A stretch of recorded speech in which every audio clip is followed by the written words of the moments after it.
सबसे पहले तो वर्गीकृत आंकड़े किसे कहते हैं। यहां बड़ा सुंदर सा हमारे पास एक सांख्यिकी में जो डाटा बनाने वालों ने बनाया है कि जब हमारे पास आंकड़े बहुत ज्यादा हो जाए या जब हमारे पास कुछ ऐसे डाटा हों जो बार बार रिपीट हो रहे हों, तो ऐसे में हमें उनको अगर वर्गीकृत करके लिख देते हैं तो बहुत आसानी हो जाती है। जैसे अगर एक कक्षा में 60 विद्यार्थी हैं, हमने उनके सभी के गणित में कितने कितने अंक आए हैं इसका एक डाटा तैयार किया। अब 60 विद्यार्थियों का डाटा अगर हम एक लाइन में लिखने लगेंगे तो 4-5 लाइनें लग जाएंगी। फिर उसको देखना, उसको जोड़ना, कई बार ऐसा लगता है पता नहीं कैसे होगा।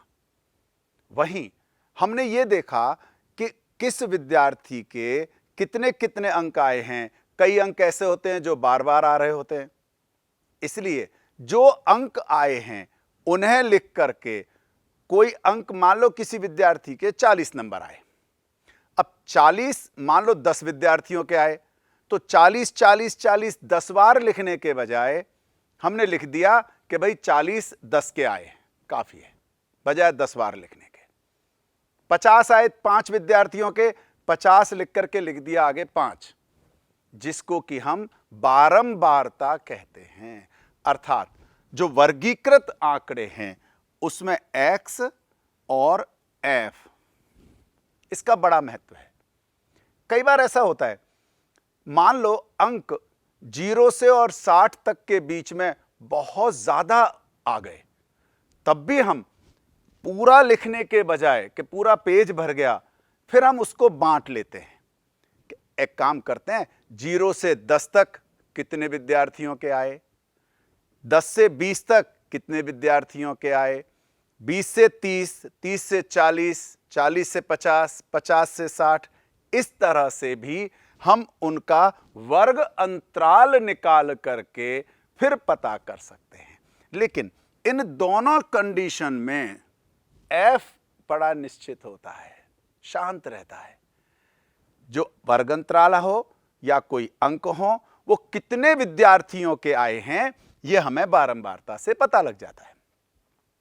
जहां तक x की बात है, यदि अंक कम हैं तब तो हमने सीधे अंक लिख दिए, और अगर अंकों में बहुत ज्यादा है तो हमने वर्ग अंतराल के रूप में लिख दिया। लेकिन वर्ग अंतराल में लिखने के बाद भी हमें उसका x निकालना होता है ना।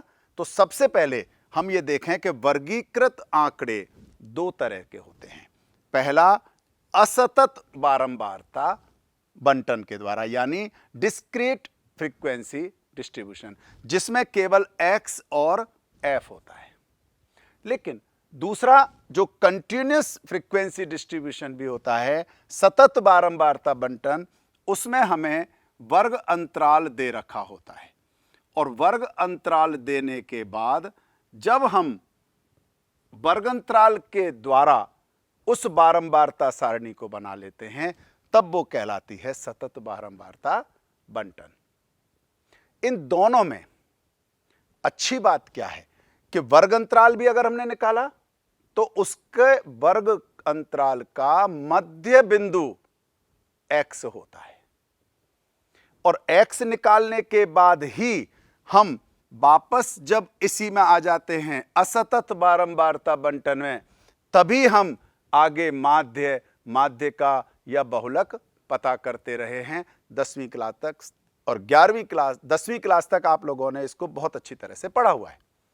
जैसे जब आपने वर्ग अंतराल पढ़े थे, आपने 2-3 तरीके से माध्य निकाला होगा।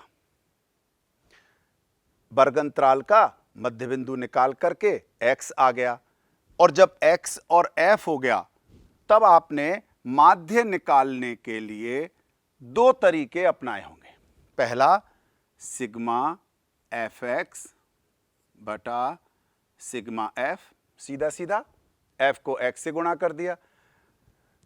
बाद में विचलन मेथड भी पढ़ा होगा, और सबसे बढ़िया मेथड आपने जो शॉर्टकट मेथड, जिसको लघुत्तर मेथड कहा जाता है, लघुत्तर विधि कहा जाता है, वहां आपने पढ़ा होगा ए जमा सिग्मा एफ यू बटा सिग्मा एफ गुणा एच।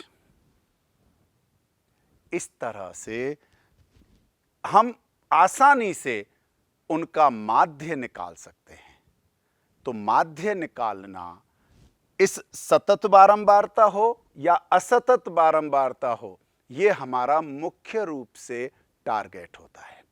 अब मान लो मैंने माध्य तो निकाल लिया, जो विचलन होता है, हमने पढ़ा था कि विचलन जो है वो इस तरह से निरपेक्ष मान में आ गया, लेकिन जो विचलन आया वो सभी डाटा से इनटू होना है। अब जैसे हम पढ़ रहे थे, एक विद्यार्थी के 40 अंक आए और वही 40 अंक मान लो 10 विद्यार्थियों के आए हैं, तो बजाय उसको 10 बार जोड़ने के हम बारंबारता से अगर गुणा कर देंगे तो अपने आप ही वो 10 के 10 विद्यार्थियों का टोटल आ जाएगा। इसलिए जब सतत बारंबारता हो या असतत बारंबारता हो, सब कुछ वही का वही है। माध्य विचलन फर्क पड़ गया है तो केवल एफ का। नीचे भी जो टोटल डाटा है उससे डिवाइड ही होगा, लेकिन जो हमारा माध्य आया है, माध्य के द्वारा x को माइनस किया है, लेकिन वो x केवल 5 या 7 नहीं होते, बारंबारता से पता लगता है कि x कितनी बार है। इसलिए f से गुणा करने के बाद हम उसका टोटल करते हैं और फिर हम इसका माध्य विचलन निकालते हैं।